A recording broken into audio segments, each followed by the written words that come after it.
Hi, I'm Nat. And I'm Guy. And this is your home for everything Alberta independence, broadcasting live 6 days a week at 5 p.m. That's Monday through Saturday. Yes. And thank you so much for joining us today. Before we start, let me say, please do subscribe. It is what helps the channel out the most.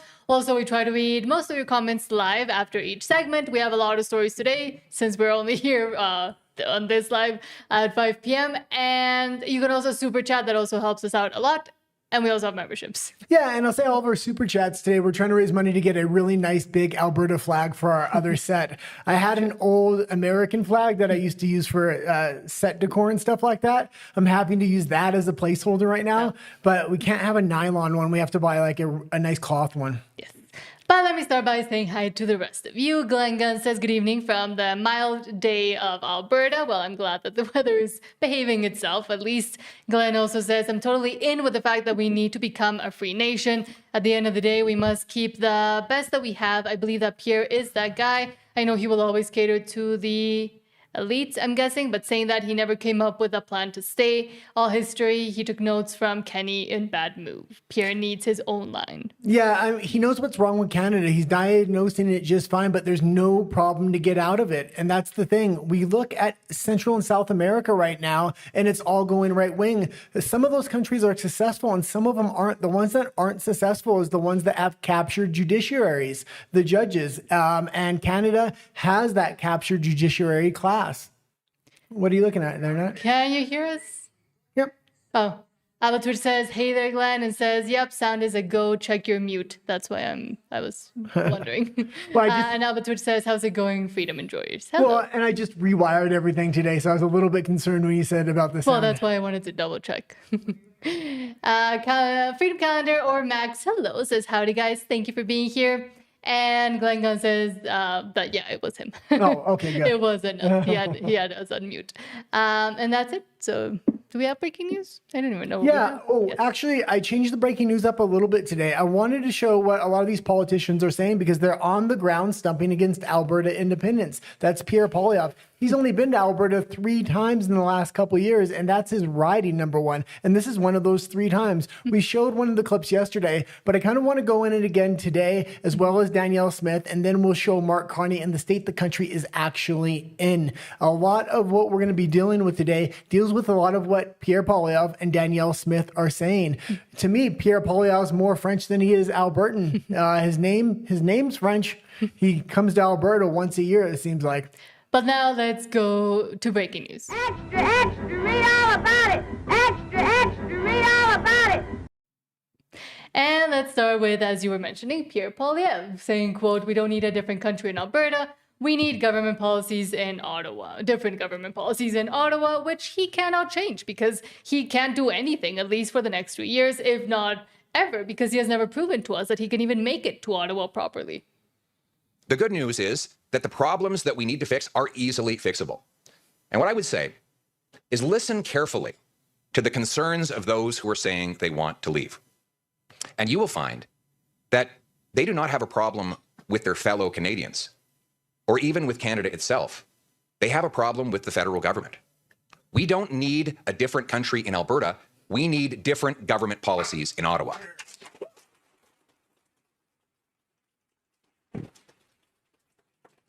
Restoring affordable homes and food, unblocking resources, pipelines, respecting firearms owners, locking up criminals, relieving taxpayers, respecting provincial autonomy and personal freedom, unlocking free enterprise. We know these are the things that Albertans have been demanding. The best news of all, it's not a zero-sum game. All of these things would make the entire country better off. All Canadians want these things. The answer, therefore, for Albertans, is not to pull away from our friends. Well, and he's saying all Canadians want these things and they're easy to fix. If they're so easy to fix, why have they been broken for well over a decade now? Mm-hmm. And it's not all Canadians that want this. And I do have a problem with a large portion of Canadians that keep voting for the failure of Canada. It's obvious there's another choice. They refuse to vote for it. They would rather have political suicide than success. And again, he keeps detailing all these things that need to happen and that, all this is what they're upset about. And that is what they're upset about. How do you plan on fixing it, mister? You have no ability to do so, especially now that you have that we have a majority government from the Liberals. Well, that's the thing. He thinks he does have a plan, and it was the same plan he had on the election. Elect me, and I'm going to fix everything. No, number one, you can't, because even if Poilievre gets in, he has the judiciary system working against him. And we've seen in a lot of other countries, when they went right, they just couldn't make the changes that were necessary because the judiciaries were captured. And again, Nayib Bukele always said from El Salvador, if you want to actually implement change in the country, you have to start by changing the judges and the judiciary system. Otherwise, you'll get stuck and you won't be able to make the changes you want to. Well, and Alberta knows this better than anybody because we had an ideological judge recently that is blocking a binding referendum from even happening right now. I was going to say something about Pierre Poilievre, and now I forgot. Oh, and even if, another thing I always say, even if Pierre Poilievre got in, he wouldn't even be able to implement those changes, because to actually make those changes, it would take generations to actually see and be able to feel the differences because of how deep both the corruption, but also the inane legislation that the Liberals have passed goes. I know. Silverfeet, thank you so much for the $5 super chat. And hello, and says, hi, here's some real good news. I was able to walk for 30 seconds. Maybe I will fully heal one day. Here's my contribution to the flag. Thank you so much. And again, I'm always thinking of you and the story you told us when we were over on RUMBLE, and I hope so too. And again, it starts with one day at a time and a little bit and increments and increments and increments. So again, wishing you, hopefully you can do 31 seconds and so on and so forth eventually. Well, and hopefully we get some justice through independence, and the government can actually admit the mistakes of the past. When we're a separate independent government, there's not going to be a lot of strings attached. So maybe we can be the first to really admit what the Canadian government did wrong during that era. It's unconscionable, and it's unconscionable that we have people like Silverfeet still suffering essentially in silence and being silenced by their own government that imposed this upon them as well. But thank you so much, Silverfeet, and again, we're always thinking of you as well. But now let's go watch Danielle Smith in a pink power suit. Why? I mean, I like that color, obviously, but I don't know if that's the best color for a politician. Well, it was fairly cinematic because she's wearing a pink suit and then the background is pink. So I don't like that. I don't mind that. But what she's saying is absolutely ridiculous. Pierre Poilievre's kind of admitting there's some things wrong and we shouldn't deny those things. She, on the other hand, is saying everything's right in Alberta. We don't need to fix anything. I fixed everything. This is absolutely ridiculous. Let's listen to Danielle Smith here. Yeah, and this is coming directly from the UCP, saying in a country that has just fallen into recession, Alberta has not. We're growing and thriving. Imagine how much better it could be if Alberta was thriving by itself. In a country that has just fallen into recession, Alberta has not. We are growing and thriving. And we are once again proving to the world that strong fiscal management, low taxes and less red tape and more personal freedom will create prosperity and opportunity in the midst of a geopolitical storm. We are leading the nation in economic growth, in job creation, average weekly earnings, and housing starts. And at the same time, Albertans are keeping more of what they earn as we continue to offer the lowest overall taxes in Canada, no provincial sales tax, no payroll tax, no healthcare premiums, and Oh, you can let it finish there. I didn't realize. a newly lowered personal income tax rate, saving every single working Albertan up to $750 per year. In a country that... And she's comparing what, Alberta to the rest of a failing country. Of course you're the best. You have all the natural resources. They're still holding you down. If you were free and independent, the economy would boom. Not just the natural resource economy, but with the restrictions lifting, you would be able to go much more into mining, which would diversify the natural resource sector, but also the manufacturing that Ottawa often leverages Western Canada for and their natural resources to get manufacturing concessions from the United States. That would pop up in Alberta as well. It would be a complete diversified economy. And this is one of the big reasons we need independence now. But also, thank you so much, Stephen Jensen. Hello, thank you for being here. Says, for the $5 super chat, says, problem is the politicians are the problem, and the Westminster system of government and the Canadian Constitution, Bill of Rights are broken too. Exactly, the entire system is broken too, so no matter how many promises both Danielle Smith or Pierre Poilievre or anybody else makes to stay within Confederation and saying, oh, we will change all of this if you stay, it's not enough because it's the system itself that has proven to, especially with Alberta, but also other Western provinces, provinces and all provinces in general to keep them down and hinder them in whatever kind of growth they could have. Well, let's talk about this for a minute, because I think many people in Alberta independence have the same first principles as Pierre Poilievre. And Pierre Poilievre seems to think just because we have the same first principles meaning once he gets into power, he's going to fix everything and he's going to get all these concessions from a liberal, corrupt government. The structure of the system itself is what's going to prevent Poilievre from making the changes that's going to be needed. Will he make some changes? Yes, and I agree with most of the changes he wants to make, but he's going to be stopped on a lot of the structural reforms that need to be had in Canada. Mm-hmm.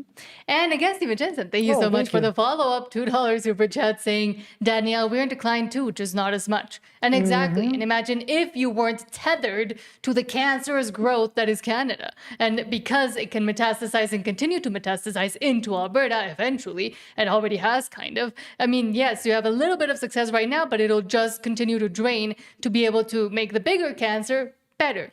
You're never going to have a successful country by taxing your citizens. You're never going to get rich off of taxing your citizens. You need to figure out another way, and natural resource taxation, as well as business taxation, once we're an independent and free country, we allow citizens to have no taxes on property, especially.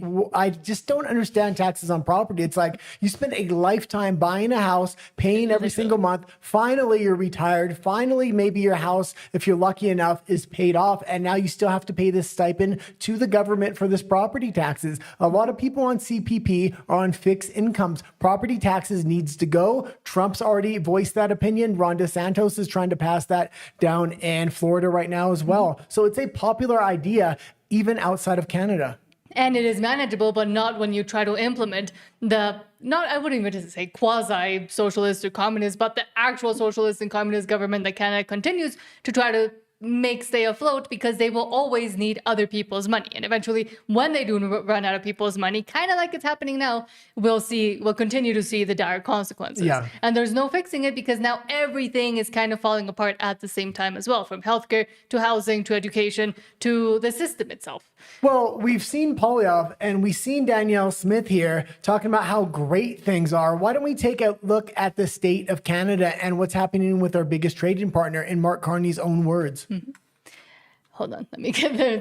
But thank you so much, Stephen Jensen. And yeah, let's end with the man himself. Callum says, quote, Carney is like a parasite, lives off the great country of America, and talks bad on Canada. And again, Alberta wants a trading partner like the United States. 70% of our trade goes to the United States. We don't want the federal government putting strings attached and tariffs attached to how we do business with the United States. The days of our military sending 70 cents of every dollar to the United States are over. The progress that we have made in the partnership sets us up well for the new world order.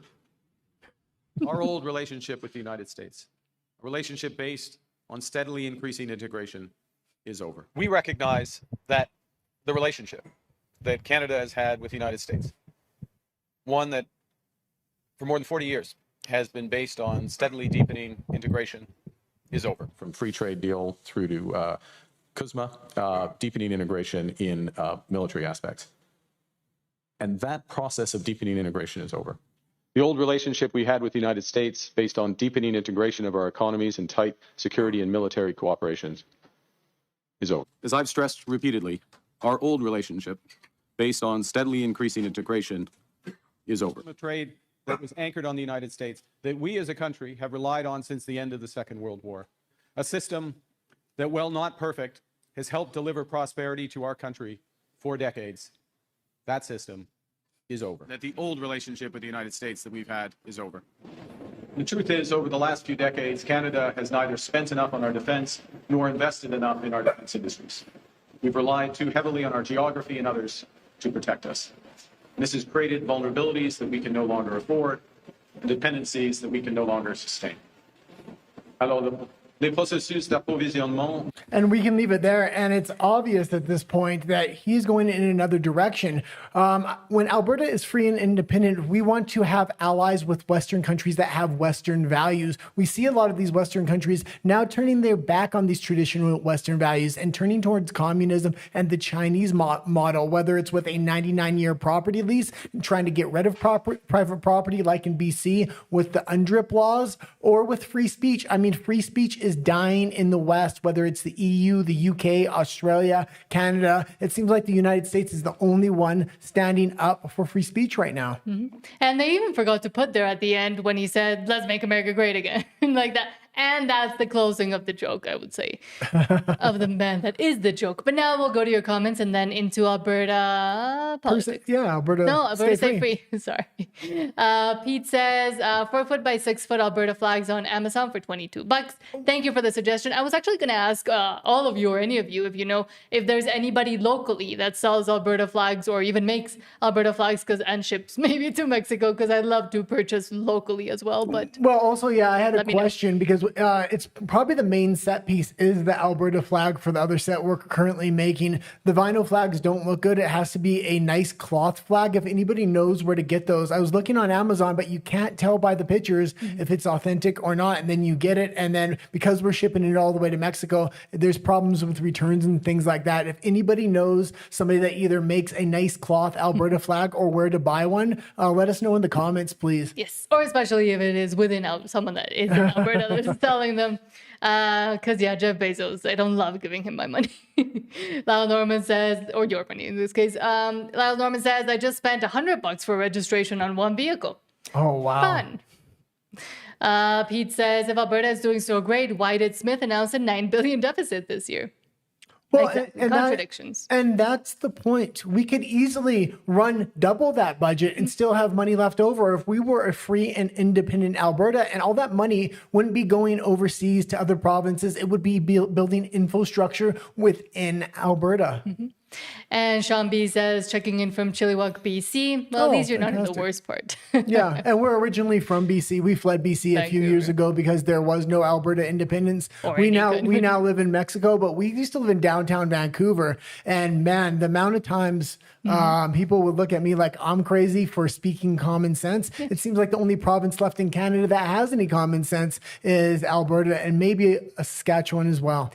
Alba Twitch says, Poilievre and the Conservatives in name alone or only party is just as captured as the neolibs. Yes, of course. They're one and the same. Well, they work within each other and for each other. It's becoming very, very obvious that these Conservatives are part of this big uniparty. And it was easy to deny it for a long time when Poilievre was running against Carney. But now with this Alberta independence, the fact that we have the same first principles as National Conservatives, but Poilievre will say, no, you can't make change for yourself as citizens. You have to wait for me to do it. And you have to wait 3 years for that to happen. Mm-hmm.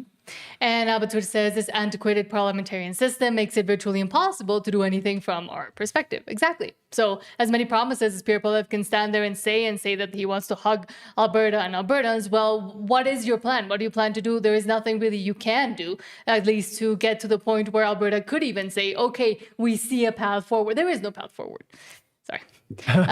Freedom Calendar Max says Daniel Smith is dreaming in 144p. Essentially, Saltius Maximus Hello says, made it, almost missed this. Thank you for being here, and thank you for sharing it on X as well. And last one, DeBilver says, hola Nat and Guy and all independent folks. Hello, and thank you for being here, DeBilver. But now let's go into Alberta Stay Free, as we said. Free home Alberta, where the roots run deep and the money trees grow.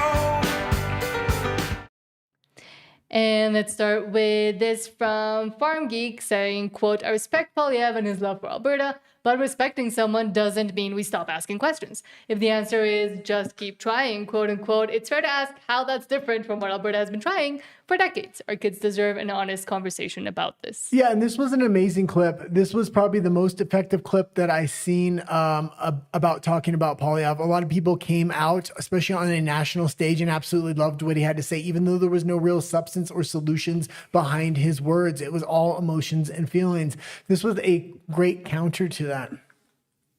Hey, Alberta. I've been thinking about Pierre Poilievre's speech in Calgary today, and honestly, I thought parts of it were excellent. He's a gifted speaker. His love for Alberta is obvious. His stories about veterans, farm families, and people who survived hard times were moving.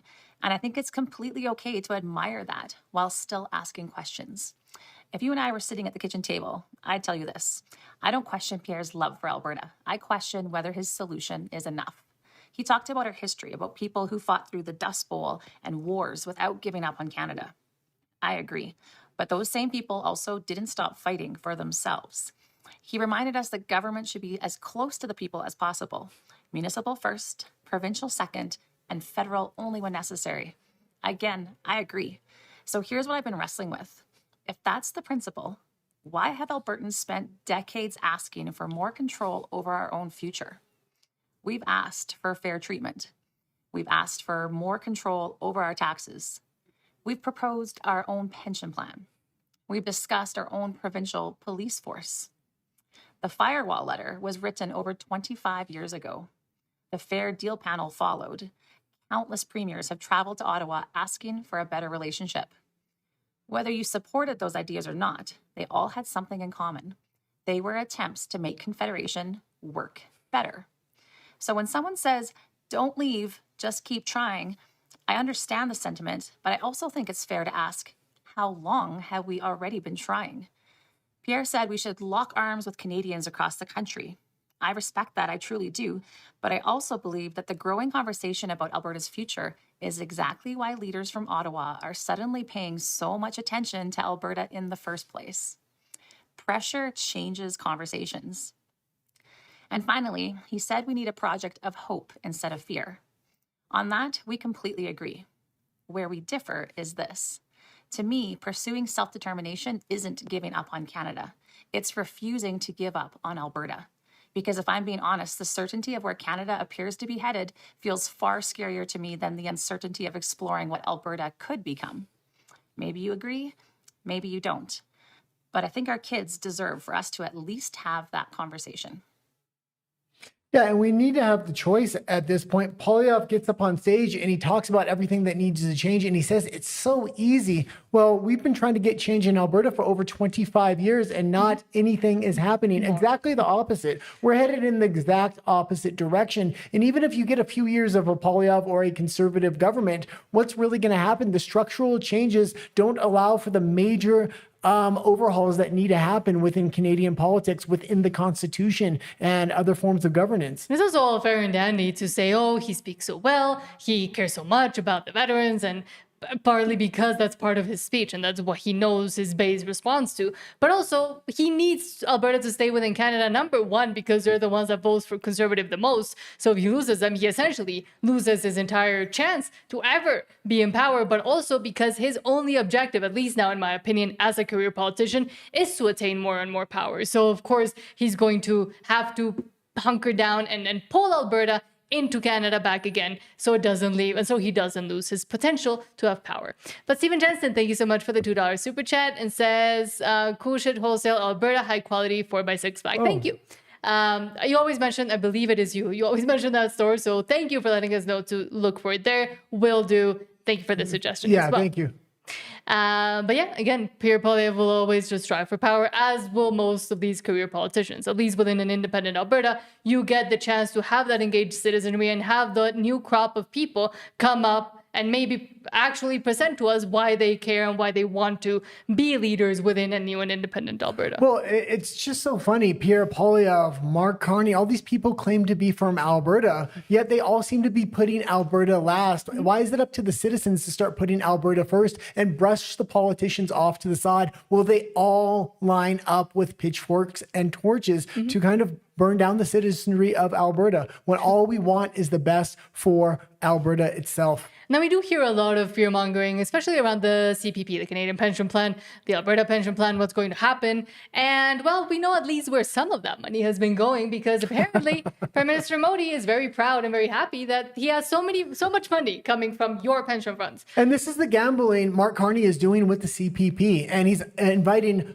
tens of millions of immigrants coming in. We showed the clip just yesterday. They're going to have a whole new influx. They're doing a campaign on an international scale. India is the #1 country they're trying to get immigrants from to come to Canada, which is absolutely ridiculous. Yeah, Ivana DeFazio says, quote, Prime Minister Modi says Canadian pension funds have invested $100 billion in India. How does that make you feel? Especially as an Albertan who has been told, oh, but you don't want to lose your pension fund, which you don't. Okay.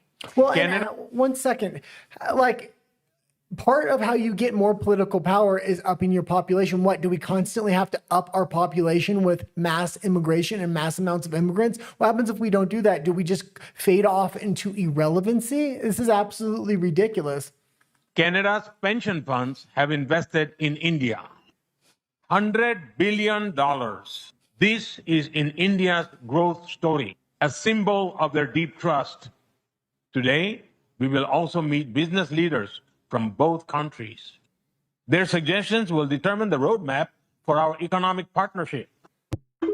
And the fact of the matter is, you would love if the government would invest in its own country, but who wants to invest in Canada right now? Your pension would be down the drain if that was the fact.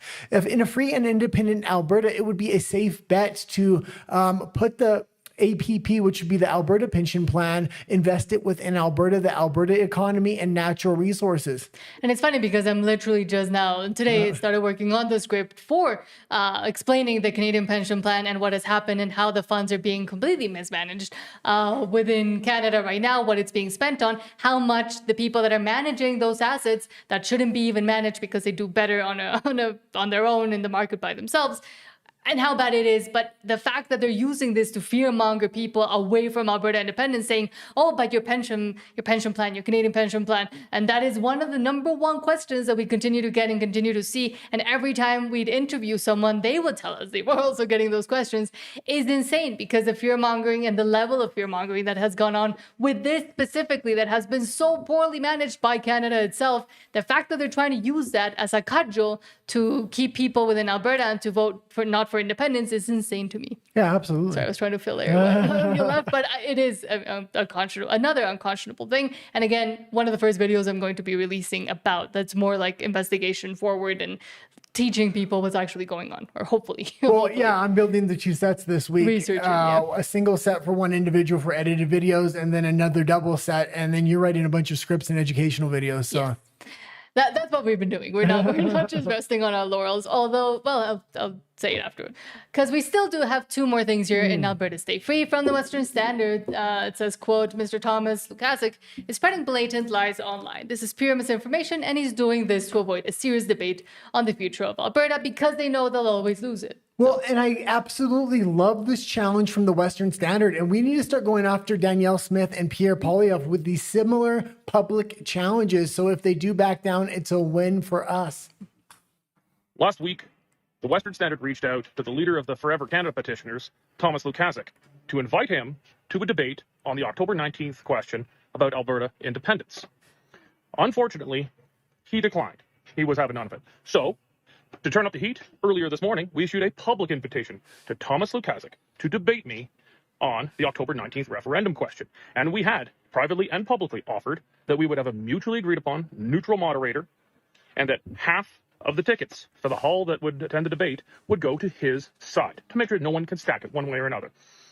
Unfortunately, he has again declined. But his refusal to debate me wasn't quite straight up today. What he said is that the Western Standard is falsely claiming that he has agreed to debate me. Well, we checked the tape on this, and nowhere have we said that he agreed to debate me, because he's too chicken to do it. He's used to the sycophantic questions of CBC reporters. He has never been subjected to a reporter who isn't already on his side. He has never been subjected to a debate with someone who disagrees with his stance on the question. So, naturally, he's still too chicken to debate. He's now lying to Albertans and saying the Western Standard has falsely claimed that he has agreed. At no point has he agreed, because he's too chicken shit to do it. So, my invitation stands. Thomas, debate me. And this is absolutely a great strategy. And what we need to do is figure out who are the really good debaters, Keith Wilson's and people from the Western Standard. Figure out 5 or 6 good debaters within the Alberta independence movement and selectively target every single person on the other side. The major figures, that being Danielle Smith, Pierre Poilievre, Thomas Lukasik, and just do issue a challenge every week from one of the other debaters and run through the entire thing. This will eventually get out to the public, and the public will start wondering, why don't the Federalists actually want to debate this issue? Mm-hmm. And again, I do think it is not just with one or two people, but it would be good to, at least with the more, those that are perceived more as leaders, I will say, of the Forever Canada one. Lukasik would be one, but I'm sure there's others. Kenny, Jen Gerson, or whatever her name is. Start inviting and start saying, okay, we need to start discussing these things in a public debate forum and have many of those happening. Yeah, but you're kind of targeting the B team here. What we want to target is the A team. The B team, we don't win that much because they're dumb to begin with. Everybody kind of sees through that echo chamber of negativity. Who we really want is Pierre Poilievre and Danielle Smith to step up against the Conservative. We need to issue challenge after challenge after challenge. And if they don't step up to the plate, which I suspect that they won't, that's going to raise some red flags in a lot of voters' minds. Speaking of PP, Marzalaya says, quote, people, including ex-Conservative staffers, have forgotten the role of the leader of the opposition. They criticize him for doing his job, not doing his job, and criticize him for not doing it how they want him to do it. I don't love it when some of these big Conservative pundits get so sycophantic with Poilievre. Well, and this is what's been happening with National Conservatives. They're coming to the realization it's 3 years to Poilievre can get into power. They have to talk about Poilievre constantly for the next 3 years, try to defend him. If he is pushed out of power and put a Doug Ford or a Jason Kenney in his place, what are you really going to be talking about? There's nobody, there will be no leadership to get behind there except Alberta independence. There's a prime minister and the leader of opposition. Oh, you got to turn it away. Their role is to hold the government accountable. The government isn't everyone that's involved in politics. The government are the people who are in charge. In this case, it's the Liberal Party. They're the government. The Conservative Party is the official opposition. Their role is to literally critique and criticize the government's policies and offer an alternative and better solution. And this is exactly why we no longer pay the consumer carbon tax. And it's also why we got a little bit of a break this summer from paying more taxes at the Liberal government is doing giant leaps forward with ideology, economics, whatever they want to do. And he's saying Pierre Poilievre doesn't have an election for 3 years, but he can suggest things here or there, and we might get a little bit. Well, if we're Alberta independents, we're going to say we want independence unless you fix these things. That's real leverage, especially if Alberta, Saskatchewan, and British Columbia all started having independence movements. That's one way to get change without Poilievre or a politician. Real change. Even if you listen to him right now, it's very, very minute change that we can get through Poilievre right now. It's 3 years to another election. Pumps. It's also why the capital gains tax didn't increase to 66%. You see, even though the government is in power, the leader of opposition, in this case Pierre Poilievre, can create certain policies and have enough momentum behind those policies where all Canadians see the better alternative in front of them. This is why Pierre Poilievre is considered the prime minister in waiting. The loyalty that he has is to the country to make sure that the best policy. Waiting for Canada to collapse. That's what he's waiting for. Godot. He's going to continue waiting until he grows up. He can stay there forever, I'm guessing. Policies are constantly put forward. And this is extremely important because when you see the leader of opposition and the Conservatives present bills for things like we need jail, not bail, or we need harsher sentences so these criminals don't come out after a few years with a slap on the wrist, or when they say things like we need to deport these criminals instead of reducing their sentences so they get to stay in the country, this is the loyalty to the country and to the people. It's a better alternative than what exists currently. Why am I telling you this? Because every single one of those proposals, if we remember correctly, got struck down very recently, especially now that Carney has a majority. So, yeah, they can say as many things as they want, but what good is Well, and he's saying the tax rate didn't go to 66%. It's still extremely high on every single front. Alberta independence fixes all this overnight at a level Conservatives couldn't dream of in their most far-fledged fantasies. And that's why they're so scared, again, of Alberta leaving, because then it would prove to the people that they're essentially useless, especially because they've made a career out of being politicians. Especially if it's the people that are able to get independence, not through a politician. But now we'll go to your comments and then into Alberta politics. Silverfeet says they moved out the homeless from Granville for the World Cup. I saw the videos. It looks so clean and unrecognizable. And it'll last in the 3 weeks that there's going to be games, and then they'll move right back in, and even in bigger droves, because we've seen that happen before when they moved them for the World, the Women's Soccer Cup. I'm not so sure this time. Yeah. I don't know. They've really liberalized the MAID program, so maybe they're going to move them into housing and just propagandize them to accept the MAID program. Either way. Rage Against Machine says over 100 years. Albert Twitch says population replacement program. And made the ones that are uncomfortable too. Well, and with this population replacement program, they're going to make sure Ottawa has the most amount of immigrants, so they have the most voting power, and that's the thing here. The system is rigged against us in every single way. Rage Against Machine says expose their lies, and again, it's getting easier and easier now.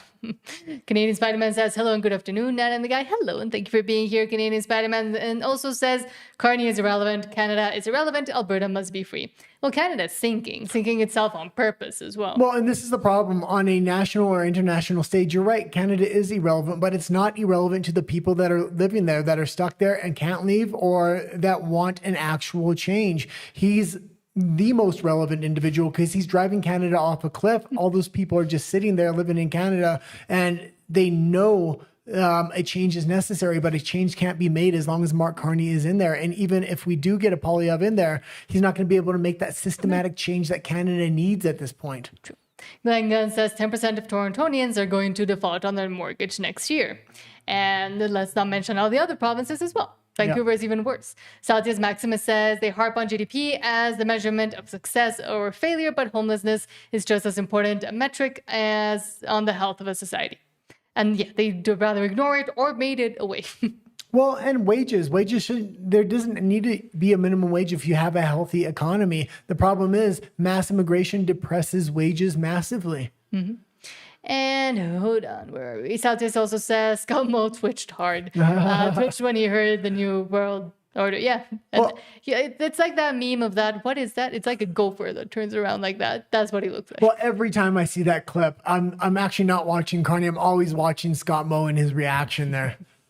And Scott Moe is dramatically working against Saskatchewan independence. They need to give him the axe and get somebody in there that will actually change the legislation that needs to be changed. There's a few hurdles in front of Saskatchewan that Alberta didn't have. They had already solved a lot of those problems. Pete Griswold says we just need to get rid of supply management and the milk cartels. It's not just that. There's so many other more things, at least in my opinion, that would need to be done and can't be done because that's how the system has been set up. Absolutely. Saltius Maximus says, would love to see a B-roll of the squeaky liberal guy saying we're doing the best in the G7. And Philip Vespa, hello, thank you for being here, says, I question his love for Alberta. Those are pandering words from him now that Alberta has threatened to leave. Exactly. And he didn't even want to go to his own constituency. He was packing up his office until he pivoted and realized, oh no, I've been tapped on the shoulder to go do this and to go hug Alberta. So I'm going to revamp my office and take off the for sale sign. He's from Ottawa. He's not from Alberta. And this is the thing. He can say he's raised in Alberta. He's got a constituency there. He's been there 3 times in the last couple of years. This is absolutely ridiculous. Today was one of those times. And again, when politicians start harping on the very same talking points they know work, the veterans, this, Alberta will rise and blah, blah. Well, that is all just pandering. You know they're absolutely worried if Pierre Poilievre is coming to Alberta because that's one place he doesn't want to go because he knows he's not very liked in Alberta right now. True. Sorry, I was looking at RUMBLE if I could read it or not because it's one of our older subscribers, but there's some things that YouTube doesn't like. So Ethel, give me a few more seconds and then I'll read your comments in a bit. Pete says Alberta doesn't need to leave. It needs a pipeline yesterday.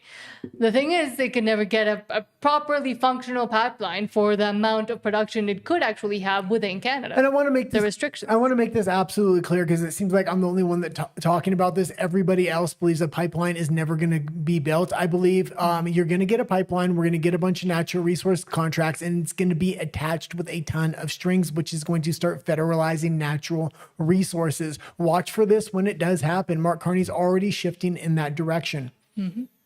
And now the federalization of natural resources is bad for the people of individual provinces, good for the globalists, and good for Mark Carney's federal government. Yes. And And Stephen Jensen, thank you so much for Thank the you. $2 super chat saying, clean California for Xi Jinping, anything is possible.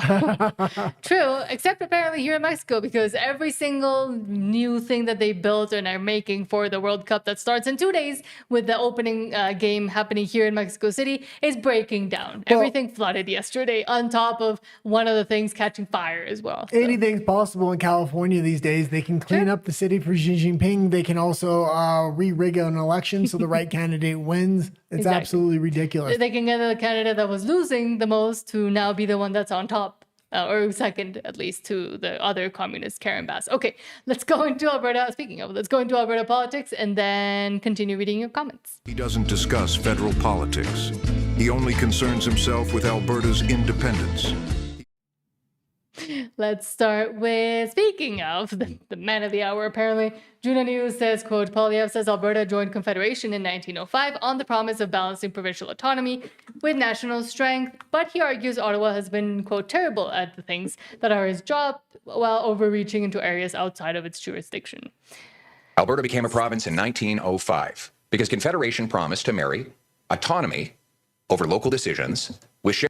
And he mentions that, but he doesn't mention they never voted to join Confederacy.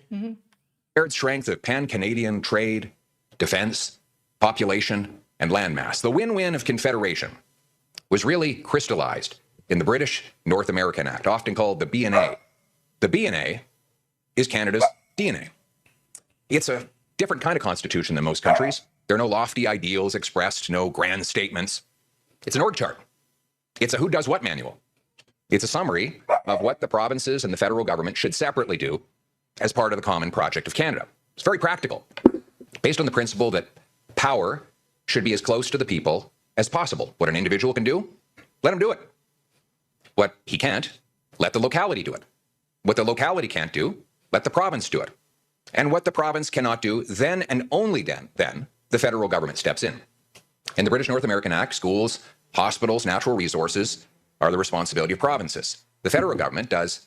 This is not how Canada is working anymore. And there's a big, big problem here and why we need independence. Poilievre knows exactly how the system is going to work. What's going to happen when he gets in power? He's going to play it just like that. And all that ground these liberals made over the last freaking decade, he's not going to be able to reverse because he's going to play with inside of the rules. You're not going to be able to reverse all that ideology and all that political corruption that is embedded in the system. But also, once you grant this much power to a system, even if the opponents come in, they're not going to let go of that power. They're going to say they're going to reform it or retool it or transform it to fit whatever they want to do, but it's very hard to let go of that much power. Borders, defense, criminal law, and movement of goods and services across borders. Each level of government should do only what only that government can do. That approach, for most of our history, kept government affordable and accountable, and left maximum freedom for people and provinces to do what worked for them. It also kept us out of each other's hair. And that all made sense. You don't need a federal government to put up a stop sign, approve a mine, build a road or a hospital that is only inside one province. You do need it to clear the way for a railway or a pipeline that crosses many provinces. Or so why does every single pipeline cross another province? Why aren't we building pipelines from Alberta directly to the United States? Because there's all kinds of federal overreach saying we have to jump through these hoops, even if we cut out every other province. To buy fighter jets that can protect all 10 provinces and 3 territories.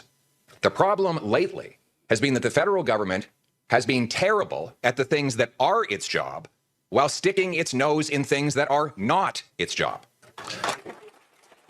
And that's not going to fix things. It's just not going to fix things. That's the problem. They've embedded a lot of liberal ideology and corruption within the system now. In order to reverse that, and to the judiciary itself is going to be almost impossible to reverse within Canada without an independence movement. Well, I would suggest an independence movement, not just for Alberta, but for a lot of other provinces. They would be far better off. The culture of Canada is the Laurentian elites. The culture of Alberta, British Columbia, and Saskatchewan is far different. Well, similar to what we were saying and continue to talk about as well when we talk about a constitution for a new and independent Alberta and what should we pick and which one should we go with. The fact that, for example, the Canadian constitution, the Canadian system, and the Westminster system has been proven to be corruptible to this extent just means that it won't work. And it cannot work because it has already been corrupted as much as it has, similar to the system here in Mexico. So when we think about, oh, maybe we should get the U.S. Constitution,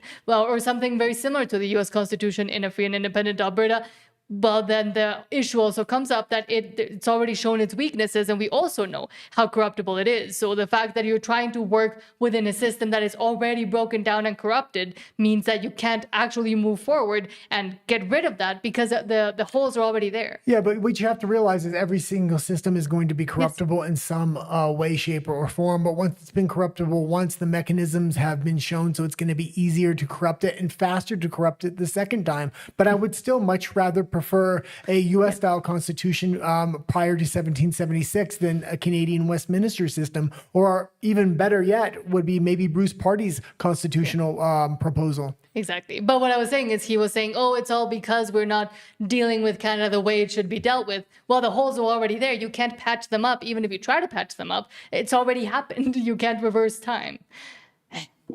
Jason Exer says, quote, this woman in Toronto just said what a lot of Canadians are thinking, but are too afraid to say out loud, that this guy has got to be the most thin-skinned, narcissistic prime minister I've ever seen. Really? More than... Well, even the boomers in Toronto are starting to wake up here. This guy has got to be the most thin-skinned, narcissistic prime minister I have ever seen. And in fact, I can't stand his performative videos. That's how he lectures to Canadians. Unfortunately, too many weak Canadians fall for this nonsense. And I dare say the people inside don't represent most of the Jewish community because we wouldn't give him the time of day. We are so angry with him. Minister Andes-Angary, why are you grabbing the guns of legal gun-owning Canadians and letting criminal scum go free? Stay on the side. Andes-Angary, why don't you answer this? You even admitted this gun grab, it doesn't work. You lied to the Canadian public. What do you have to say for yourself? Mr. Carney, why have you sold out the Canadian Jewish community? Wait, you can leave that like I love David Menzies. But good he got to yell it at them at least. I mean, of course, they never let him in. They never let him talk to them. That's the only way you can do it is yell from across the parking lot because they're not going to take any real questions from real journalists. Exactly. Doesn't serve their propaganda network, so no. But next, TD Bank apparently just also told Dartmouth dad with a mortgage, car payments, and kids that sorry, that $15,000 drained from your credit line in 10 authorized transactions, not their problem. Well, and we can go right into the clip here, but I didn't realize that the Canadian banking system didn't have any, it's very concerning what's happening here. Consumer protection? Yeah, consumer protections. And also, maybe they're scared of a run maybe happening soon. I was panicked. I was kind of like a small heart attack. Shakir Ahmed is talking about a text from TD Bank alerting him his credit line was nearing the limit. When he checked 10 transactions he says he didn't authorize, he was suddenly almost $15,000 in debt. I'm not like a high-income guy. We have mortgage, car payment, kids. He reported the fraud, filed a police report, but his request for reimbursement was declined. TD said his IP address and one-time passcodes were used. I can't explain in words how big this is on me. Thing is, he insists he got no passcodes. We asked TD several times what evidence it has his account wasn't hacked. A spokesperson wouldn't say. No evidence of negligence was provided by the banking institution, and I don't know why that is. If I were the bank, that's the first thing I would show. He says Canada lags behind other countries like the UK, Singapore, and Australia when it comes to protecting consumers from fraud losses. They have legislation that holds the banks responsible if they can't prove gross negligence by the customer. So they are incentivized to have proper anti-fraud controls in place. We asked. And pause it just for a second. The reason I put this in the Alberta section is because when we get our independence, we want banks that are going to back the Albertan people if there is any fraud. And we need to get the CPP out of Ottawa's banks and into Albertans' banks. The interest alone on that is going to help Albertans. In general, we need a lot of the different federal programs. We need control over those programs so the money itself stays within Alberta. The federal government why banks here aren't held more responsible for fraud, something consumer advocates and even the banking ombudsman have called for. But the finance minister didn't answer the question. We're going to be consulting. Like I said, that's why we will launch consultation Meantime, Mohammed says TD has begun clawing back monthly payments, including interest, a financial toll he says is devastating. I did everything to protect my account. They didn't do enough to protect my money. True, and especially now when we're seeing more and more sophisticated. I mean, we were already at sophisticated schemes 10 years ago, and now with AI and other measurements that are another mechanisms that are able to be taken by those that really want to get into whatever accounts or whatever money you have. Well, it's getting worse and worse, and clearly they don't know how to manage it. Well, and we can make some regulations on the banks for fraud protections and things once we get our independence. The Canadian federal government definitely isn't going to do it at this point. No. However, something they do and might try to continue to do. Brightburn News says, oh my quote, God, I forgot about this. Meanwhile, in Canada, violence against nature and the climate are inseparable from violence against humans. One example is climate change as a gendered issue, which leads to systemic disadvantages for all women. Are we including men that believe they're women in that, or just women? This is the direction Canada is going, and they're going to continue to go. A lot of this ideology is embedded within the system, the court system, the legal system, and otherwise, and even the schooling system. Violence against nature and the climate are inseparable from violence against humans. One example is climate change as a gendered issue, which leads to systemic disadvantages for all women. The final report of the National Inquiry on Missing and Murdered Indigenous Women and Girls identified direct links between resource extraction projects like oil pipelines and violence towards Indigenous women, girls, and Two-Spirit. The Alberta MOU and the proposals within the Getting Major Projects Built in Canada. Does she have the breakdown of who commits those crimes against Indigenous women? Because they never talk about that part. Canada paper, which allow the government to bypass protections for the environment, Indigenous rights, and established conventions, are harmful enough without the added insult of our tax-funded support to companies engaged.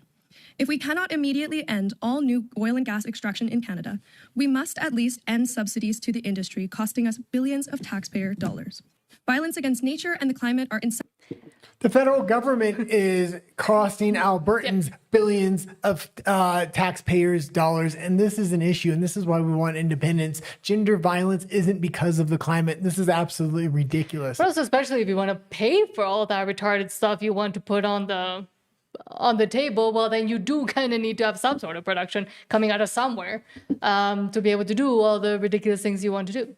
Albert Twitch says, yeah, those central bankers love the boom and bust cycle to siphon all the wealth, and they're the ones who know how to do it the best. So the fact that that is where Carney comes from, be not surprised. Sean says, hello, Sean says Canada has a 66% rate on capital gains. Geez, I wonder why capital gains are fleeing the country.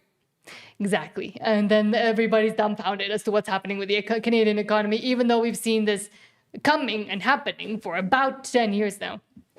Canadian Spider-Man says, I hear what you're saying, Guy, and I do feel bad for the Canadians left behind when Alberta leaves. But to be fair, they voted for this. All of Canada should have been part of the Ottawa Freedom Convoy. Yeah, absolutely. And right now, they should be speaking up on behalf of Ottawa, especially considering Pierre Poilievre can't affect change. But I'm seeing a lot of national content creators right now just coming out and giving massive copium and massive excuses for Pierre Poilievre and how we have to wait the 3 years if we really want change. And he's going to do his best. He's going to make complaints when he can, and maybe we can change some small policies here. No, Alberta independence is the way forward. We can change everything at an extent federal conservatives couldn't dream of. But because they're also scared that their entire careers will soon crumble because there's no real there unless they continue to try to sycophant all over Pierre Poilievre when that's not the solution. And there is no real solution if they continue to just back that losing horse, which is completely limp by now. Well, also, if Alberta does get its independence, the Conservatives can't win anymore. So you know what's going to happen next. Saskatchewan's going to go. Any other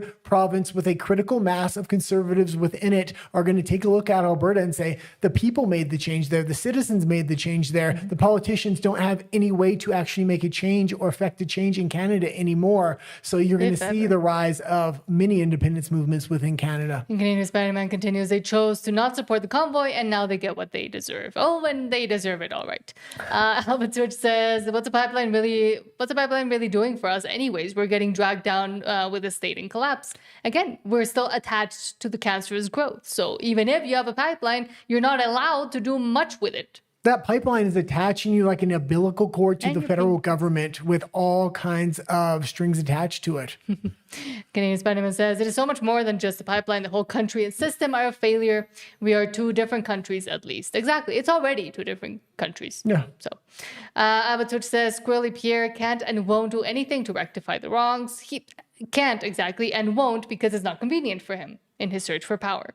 Sean says, neither did Quebec and Saskatchewan have a nationwide vote. Well, scratch that, Quebec had 2 votes. Well, it's almost like when I'm listening to Pierre Poilievre here, yeah, he's giving these great emotional speeches, but there's no substance to it. It's almost, he's doing to National Conservatives what Mark Carney did to National Liberals with all this emotion and rhetoric, but no substance behind it. And then we see a year later where Carney's brought the country and its absolute collapse. And Poilievre is going to bring National Conservatives to the exact same door on the other side. Abatouch says, because they want to keep our interests so inexorably interweaved as to make sovereignty difficult. Yes, the West really is a drastically different land and people. Thinking land and people. Sean says Pierre has a sense of himself being special, maybe narcissistic, maybe just histrionic, but this overlay doesn't work for Western Canada. No, and it won't. And again, there's nothing he can do. His hands are tied behind his back and probably will be forever. Until he decides to step down, and then the next one comes in and it's the same story all over again with the same or even better promises, but don't believe it. Even if you're not in Alberta, don't believe it if you're just in Canada. But now let's go to Alberta Personalities. But they need to understand that Albertans are done, we're leaving, and there's no more conversation to be had. I know that's upsetting to people. With Masha Kleiner says, quote, the gracious hosts, quote unquote, and stewards of the land show up to tell Canadians they aren't welcome in Canada. Well, and this was a Dallas Brody, I guess, little rally they had where she was speaking. It was very interesting here. We'll play the entire clip. Oh, Canada, we stand on guard for thee. God, keep our land glorious and free. Oh, Canada, we stand on guard for thee. Oh, Canada, we stand on guard for thee. I would ask that the bands start being happy with what they have, pull back their claims, and start getting along with everybody instead of acting like they're going to take everything from us. I think that's the main thing that needs to happen here, because it's really damaging our relationships and a lot of... And this is an issue that will that is adjacent to Alberta independence, and a lot of people in BC are starting to wake up, and Dallas Brody is the voice of that awakening, I believe. It was great. I didn't realize she was the one actually singing that in the beginning, although I've lost hope in Canada. Some people still haven't, I guess. People who live on the bands aren't happy with it either. It's not the average Native person who's pushing this agenda. So, ma'am, what's your question? What's your question, ma'am?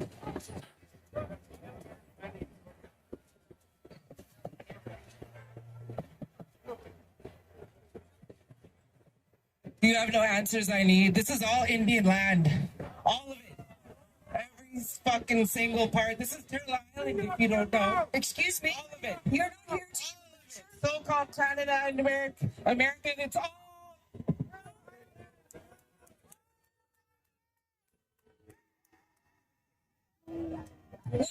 Let her say it, because it's true. She's speaking the truth. This is how they feel. Say it. Say it louder, ma'am. Ma'am, say it again. You ever skinned a rabbit? Oh, that's nice. That's nice.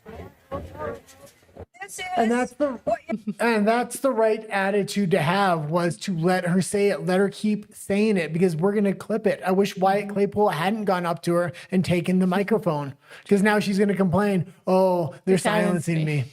You want to keep watching it? Oh, I didn't realize there was more. I actually stopped it after that when I watched it originally. Here, this is the view. All of you get out of here. It's ours, including everything you've built. Okay? This woman doesn't know how to build things. All she wants to do is tear down. I'd like to know if she can build this train. I'd like to know if she can build this microphone, these stands, even make the clothes she wears. There is benefit to being... These people are destructive. They are not builders. I am a builder. You are builders, and we have to keep building. If we all leave, all this just falls apart. What's the good of that? Is that going to help her in her life? And she's right. Once Alberta leaves, Canada is just going to fall apart because Alberta is the one propping up the rest of Canada. And I absolutely love Dallas Brody. It's just a damn shame she's a politician in British Columbia, which is a captured province right now. You probably drove here today in a car. Someone made that car. It didn't just come out of the trees. And it takes expertise in engineering and knowledge and mathematics and science and I mean, they don't even breed their own horses anymore. So how do they plan to transport themselves around? Yeah, absolutely. Their land, quote unquote. But now there's another one, and you had Pierre Poilievre also here. Yeah, I just wanted to. This is he's on the ground in Alberta, currently stumping against us. We showed the clips, but this is the propaganda he's putting out. A stronger Alberta, united Canada. No, a free and independent Alberta is what makes makes Alberta stronger. Not a united Canada. If you unite in Canada, you're going to fall off the cliff with the rest of Ottawa and the Laurentian elites. Yeah, you can't unite Canada. At this point, but Pierre Poilievre says, let's work to heal the divisions, restore our country's promise, which we haven't done, and ensure that a stronger Alberta and a united Canada makes us the freest, most affordable nation on earth.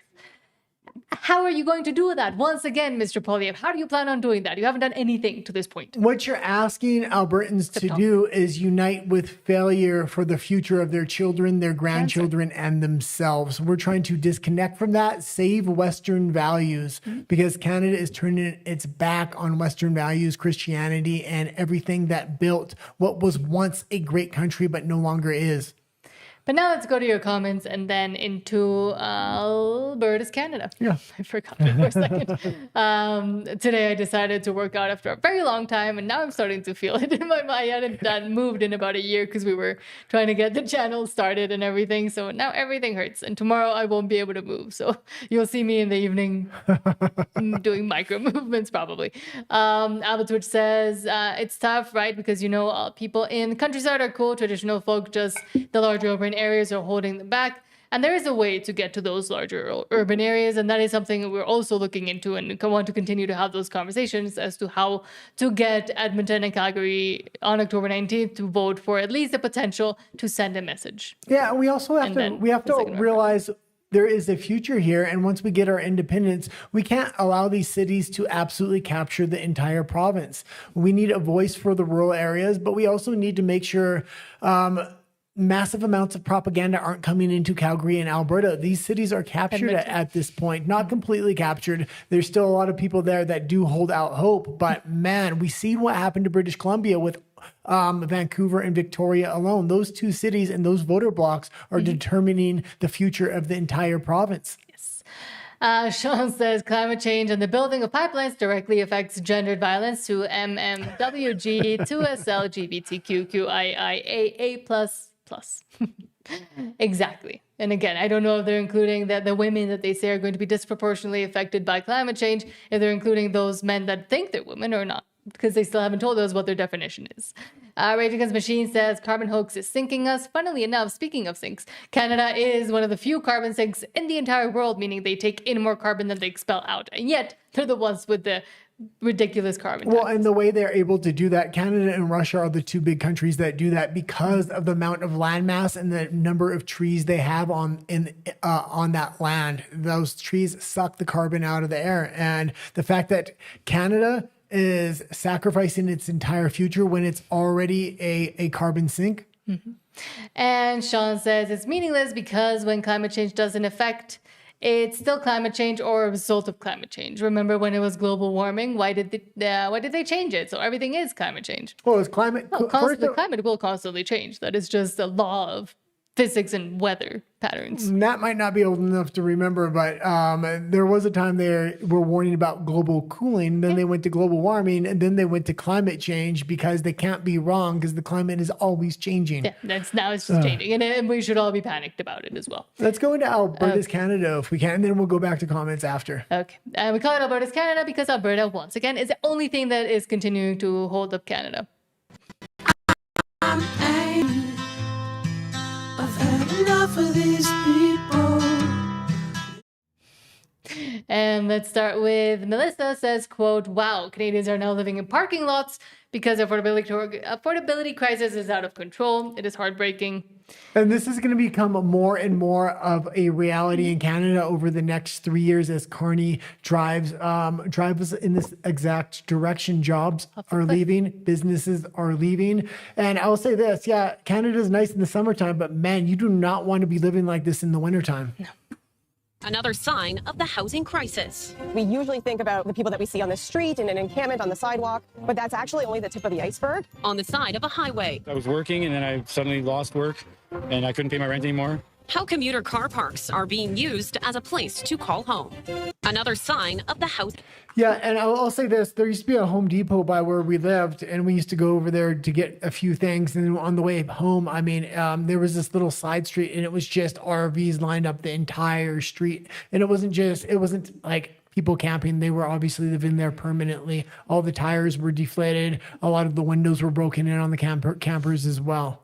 And again, the housing crisis, as they like to call it, or the complete mismanagement of how to even do and have a market where people buy and sell homes, which is what I would call it. It's not visible completely. Yes, we see people homeless on the street, but there's also people that are couch surfing or they're living in their cars. And those people many times don't even get counted. So I think the numbers they're even skewing the numbers lower than they really are in the reality that Canada is. And a lot of Canadians, if not most of them, are going through currently. Yeah. And yet they want Alberta to stay within that mess and that cancer.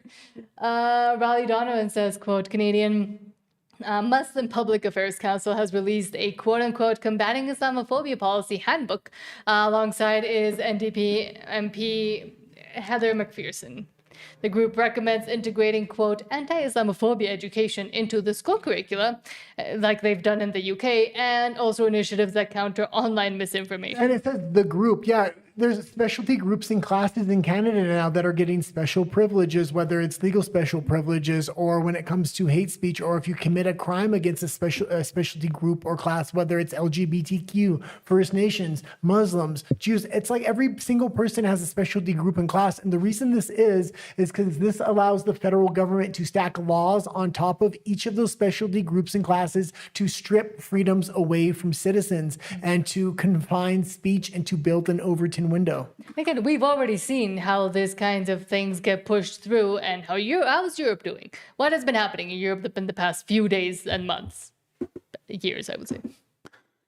This handbook offers concrete recommendations that government can undertake immediately to address the ongoing challenge of Islamophobia in Canada, and we have 4 main recommendations. The first is that we endorse and call upon the government for the implementation of recommendations already advanced by parliamentary and government bodies, including the Senate Human Rights Committee, the House of Commons Justice Committee, and the Federal Guide to Combating Islamophobia.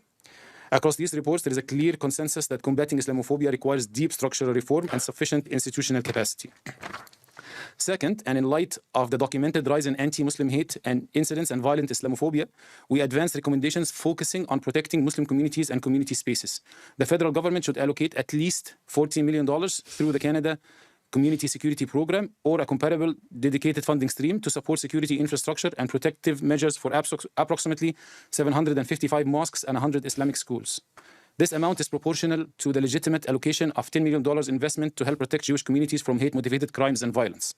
Security in our most sacred spaces. And no specialty groups or classes. Everybody needs to be equal in the eyes of the law. And when it comes to giving money to certain communities, no. It's for the entire community as a whole, period. And once again, there are already laws on the books that can be used to police or to go after anybody that does impose upon any of these groups that are asking for their little special laws to be carved out, and once again continue to carve out the Constitution itself and the laws and rules that are already in place within Western societies. But with this specifically, okay, I'll move on. He's tapping on the table. Rebel News says, quote, Tim Hortons is trying to bully us into silence. You were losing your thoughts there. I wasn't.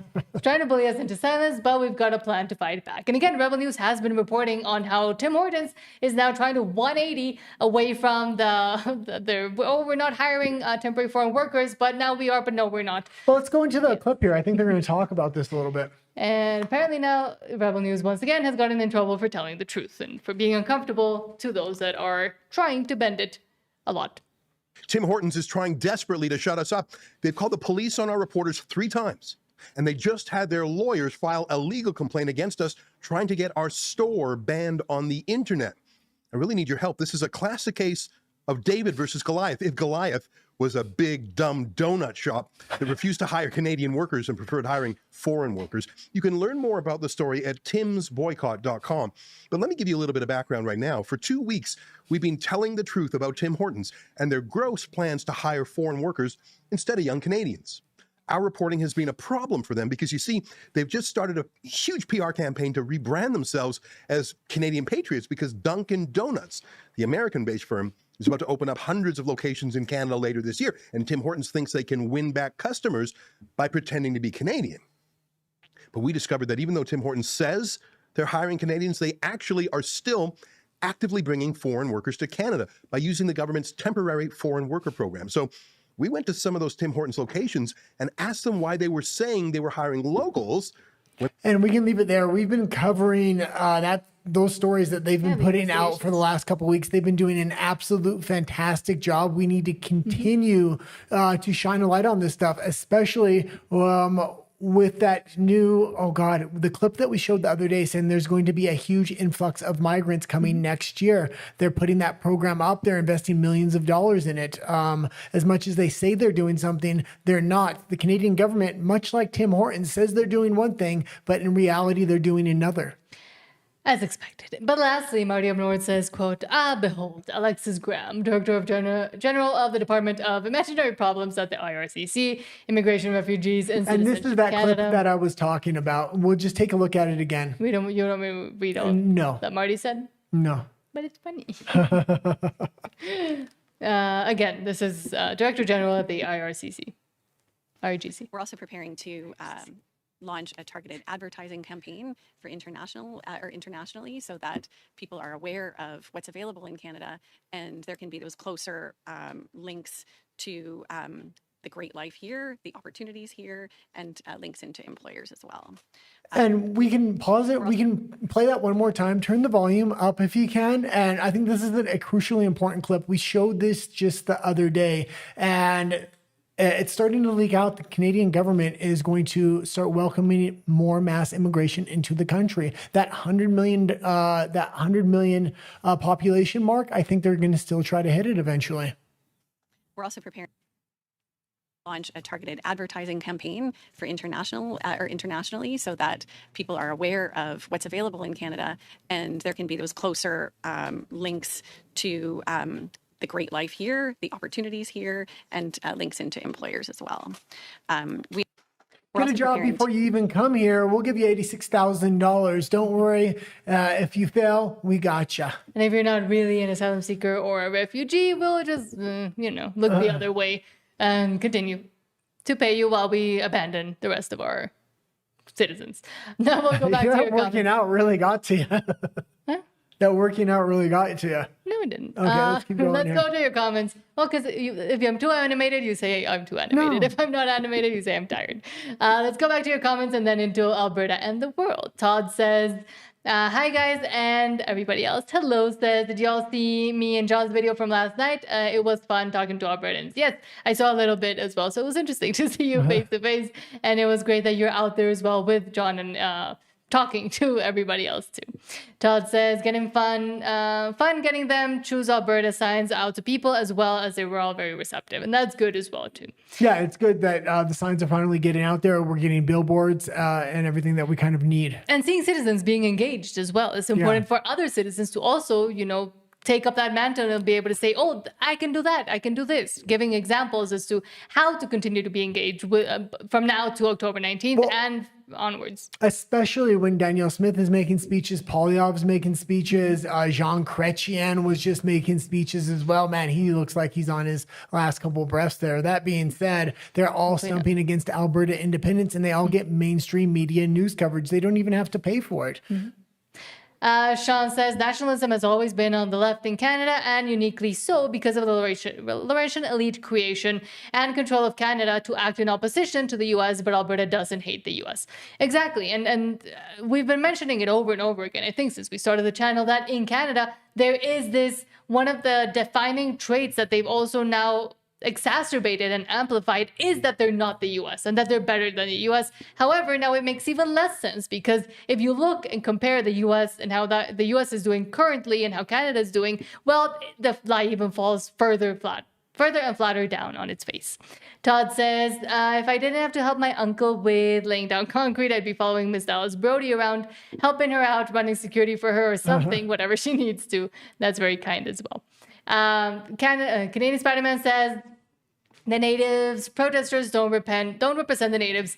I know we conquered the native tribes and they were lucky it wasn't the Arabs or Asians, if you know your history. Yeah, those are paid native protesters the majority of the time. By who? The federal government.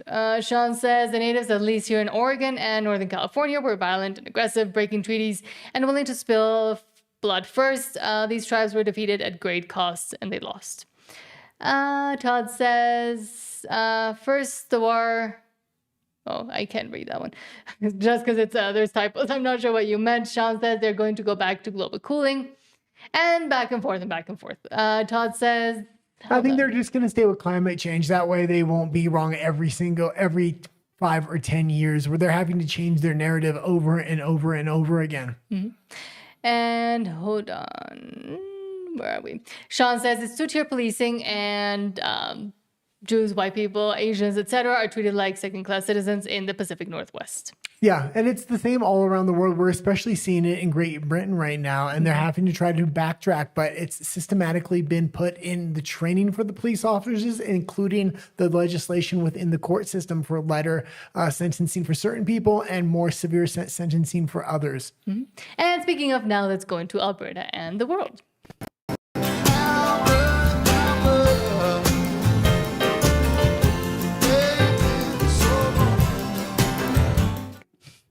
And let's start with Wall Street Mav saying, quote, ever since Trump and Rubio defunded USAID, left-wing parties have been losing across Central and South America. Bolivia continued that trend in October 2025. Rodrigo Paz won the presidential election in Bolivia at the end of 2025, ousting the radical left socialist government of Evo Morales. And that one took a long time, too. This ended 20 years of socialist rule in Bolivia, and we continue to see that accelerating and exacerbating, again, interestingly enough, once the funding started to dry up. Here in Mexico, we still have till 2030 to suffer with our leftist government, but everywhere else, we're seeing big changes.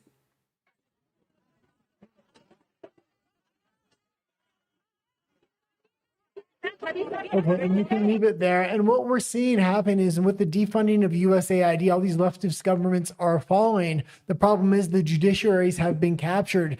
So unless a lot of these countries are winning super majorities so they can actually clear out the judiciary, they're not able to make the fundamental changes they want. This is much of what I suspect will happen in Canada if Poilievre ever gets in power. He'll only, even once he gets in power, he won't be able to make the fundamental changes because the judiciary has been captured, and they're going to stop him just like they did Trump in the first term. Trump's doing much better in the second term now, though. And speaking of being captured and not being able to get even into power or get even the opportunity to be in power, we have Spencer Pratt and what's going on in California, which continues to turn into an S show as the days go on and on. Defiant L's. Well, I think it's less to do with Spencer Pratt and more to do with what's happening in elections in general. And when politicians make statements like this, the American people are seeing right through this crap. There's no voter ID within California. If you try to show ID, they refuse to take it. But Hakeem Jeffries apparently says that it's Trump that's making it up, and he's crazy. Leader Jeffries, looking at the state of California, the state has rampant SNAP fraud, hospice fraud, immigration fraud. Are we really supposed to believe there's no election fraud in California? And if so, if there's no election fraud, then why would California Democrats refuse a federal audit? California is a great place to live. I appreciate the leadership of Governor Gavin Newsom, as well as, of course, the California delegation, which is a tremendous group of public servants.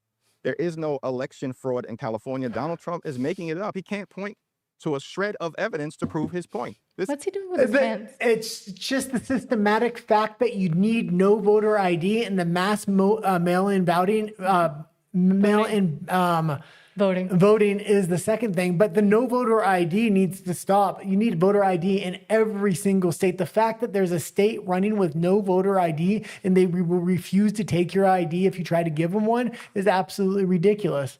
This is all a conspiracy theory because Donald Trump knows in November he's going down in flames electorally and Republicans are about to lose the House. He's like a rapping politician with his hands.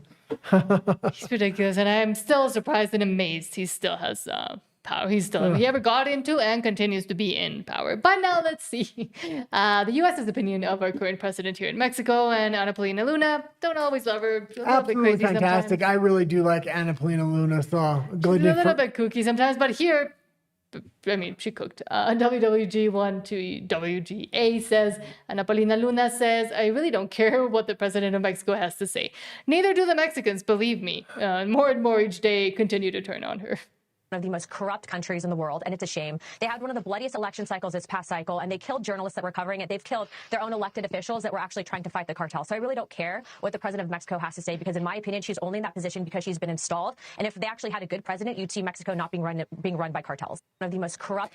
And that is true. And I mean, we are seeing the U.S. and funnily enough, our current president, because she has no other option, cooperating on a lot of security matters. That clip from Ana Paulina Luna is from a while ago, but I mean, it continues to be prescient because Claudia Sheinbaum continues to come out to say, oh, no, there is no corruption. We're doing great. And we're not really cooperating with the U.S. while we continue to hear reports of them actually capturing more and more people with the help of the U.S. Okay, let's go into comments before we go over to RUMBLE. Sorry, we have one more story. We have two more. Oh, we do? That's why I looked at you like you're we crazy. have one more story. Two more. I don't see two on Oh, my no, list. one more. Sorry. Last one is Peter St. Ong saying, quote, SpaceX goes public in 3 days at 1.8 trillion and 100 times the sales. It's the most expensive IPO in history. But remember, Elon is the only man alive who's built $2 trillion companies, 3 if you count OpenAI. The SpaceX IPO is coming. Will it go to the moon or to Mars? SpaceX's eagerly awaited IPO is scheduled for this coming Friday in what will be the largest IPO in history, 3 times larger than the current leader, Saudi Arabia's state-owned oil company. Would make SpaceX worth $1.8 trillion, which is the 10th biggest company in the world, just ahead of Facebook. Now, unlike most IPOs where insiders cash out some of their shares, SpaceX is doing all new shares at $135 each. And Elon is retaining 42% ownership, but 85% voting control. Meaning if you're buying SpaceX, making a profit off your space program rather than paying $200 million or $1 billion. How much did the Canadian government pay? I don't know. But for their little concrete block pad. of cement with a red rocket, that toy red rocket attached to it. you are hiring Elon. So SpaceX is made of 3 parts. The space launches, the Starlink global satellite business, and AI since SpaceX merged with X, which owns Grok. There's speculation SpaceX could also buy Tesla. Odds on prediction market call share running 54% for an acquisition within the year. That would make the 3rd biggest company in the world behind NVIDIA and Apple. Breaking it down, most of SpaceX revenue is Starlink, about $11 billion. Space launches are another $4 billion. X and Grok are $3 billion. In terms of profit, Starlink is also carrying the show with $7 billion operating profit. 2/3 of revenue as profits is very impressive, and users are doubling every year, including deals for in-flight high-speed internet with 40 airlines, including United's entire fleet. The space business is also growing fast. Falcon launches are doubling every 2 years. But revenue is rising slow, and space is not profitable because most launches are internal for Starlink. Finally, XAI, Grok, it's actually losing about $3 billion a year because, like all AI, it is furiously building data centers. Put it together, and you're paying $1.8 trillion for a business that's got $18 billion in revenue and is losing money. That's 100 times revenue, 3 times ChatGPT's. Yeah, but you have to realize Musk's companies are actually going to heavily rely on that infrastructure that they're losing money on now because he's shutting down a lot of the Tesla plants, stopping making cars, and he's now making robots in a lot of those plants. Those robots rely on those data centers, absolutely. So it's going to be very interesting what does happen there. But also being able to see what happens when you listen and work on a market capitalist system versus when you work on a socialist system, when you have to continue to borrow money either from your own citizens, other people, or just investing it to then lose most of it, but say that you made some, at least so you can get some sort of liquidity while you're trying to continue to essentially buy your voters off. Okay, let's go into comments and then we'll go over to RUMBLE. We might not get to all of them, but I'll try to get into as many as I can. Okay. Sean says, hold on, I can't read that one here, Sean. Sean says, oh no, it's cooling because of the loss of the Gulf system. Todd says, First Nations are annoying me, I'm going to have to say. You may not want to read my comment, but it's how a lot of us feel. And I do want to, YouTube is annoying, I do want to be able to read them because, as I always and lately have been saying more and more, you have to stop being so Canadian about this and start actually speaking up and talking about the reality that everybody's living on the ground, but nobody apparently wants to acknowledge. And with, in a way, good reason, because we know there's consequences when you do. That's the reality of living in Canada. Sean says, can the First Nations set up a few lame casinos and leave people alone? No, apparently not. Todd says, destitute. Okay, write that one. Sean asks, why is Homegirl wearing a pink girl's hat? Not sure. But now let's try to go to he's matching Danielle Smith there. Yeah. Some of the other ones. Ken Spingelli said, I just had a fraudulent transaction in my account and the bank fixed it. Well, I'm glad that in your case it did work out. Yeah. But again, it doesn't always. And sometimes they ask for proof and information that you don't even have as a user, but that they should have on their end. Well, yeah, I've lived in the United States as well as Canada, and the United States guarantees if you do encounter fraud that they do reimburse you because they have laws against it. Miss Toad says, climate injustice for women? They can't even define what a woman is anyways. And that's what I was kind of saying. Like, what do you mean even by woman that's going to be affected so much by the climate? Pete Griswold says, capital gains taxes prevented me from taking crypto. I think this person might be a bot. Okay, let's just continue. Satis Maximus says, no, but I'm telling everybody else. So if you're interacting with that person. Satis Maximus says, leave socialist provinces behind, no Manitoba. Yeah. And I mean, again, let Quebec leave just so we can start that national conversation as well. The socialist provinces will wake up once the conservative provinces begin to leave through independence. Oh no, P. Griswold isn't a bot. Says, I'm optimistic, but things will get worse before they get better. Hopefully not as bad as the UK that Carney helped destroy and also helped leave. And Mike Freedom Honey, thank you so much for the $5 super chat and for being here as well. Says, I'll get Alberta Pin to send you a black and gold flag. Message me your mailing address. Thank you so much. And we'll contact you via DM. But thank you so much, Mike. You're so kind as well. And hold on, where were we? Now I lost myself. Richard Hayes says, after we in Alberta leave, the very next day, Quebec begins drilling. Because they'll have no other options. And again, they have the possibility and the potential. They just have decided not to. No, I don't think they're going to start drilling the next day. I think they're going to have their own independence. They don't want their oil profits going to national Canada, just like Alberta doesn't want theirs. Smizzle Toad says, stronger Alberta, united Canada. That math ain't mathing, Pierre. And that's a problem. He'll continue to run into that wall where people, at least within Alberta, and I hope more and more people within Alberta just won't listen to that message and know that it's coming from a person and a place and a party that haven't been able to really do much for the past 15 years. Yeah. But promise and complain. All they do is promise and complain. Promise and complain. They're like women. Celsius Maximus says, I've seen the writing on the wall for a while. Our plan to escape Ontario started last year. We have our house and most of our stuff moved out of Ontario officially on June 30th. And hopefully going to Alberta, I think you had told us. Yeah. But that's great as well. And we know, I mean, it might be a bit easier interprovincially, but to leave or to move anywhere really where you're not moving just across the road is a big undertaking. It takes a lot of time and money. So good luck as well. And then it just shows how desperate it does get for a lot of people. Pete Griswold, sorry I called you a bot. I now know you're not a bot, but says 104 episodes on YouTube just pulled you up. About time, YouTube. Thank you so much. And thank you for being here. And again, if you haven't subscribed, please do so. It is what helps us out the most. And we're really grateful to everybody that has. Pete also says, I can't read that one. Pete says, personally, as long as it's in their countries and they keep their laws over there. And again, yeah, but the problem is we've imported a bunch of them and allowed them to continue to do so in ours as well. Well, and then we give them a specialty group and class privilege, and then they start importing their own laws and they want to bring Sharia law in it and everything else. Pete also says, haven't had Timmy's in over 5 years. The quality went down and I make better sandwiches. And the coffee was always bad. Yeah. And again, I always used to buy it because it was the cheapest. Yeah. And it's absolutely everywhere, especially when we used to work for the union. Mm-hmm. And again, they did get bought out by a Brazilian American company a while ago. And that is also when a lot of these things started popping up and happening. Funnily enough, outside of Canada, Tim Hortons is actually pretty decent.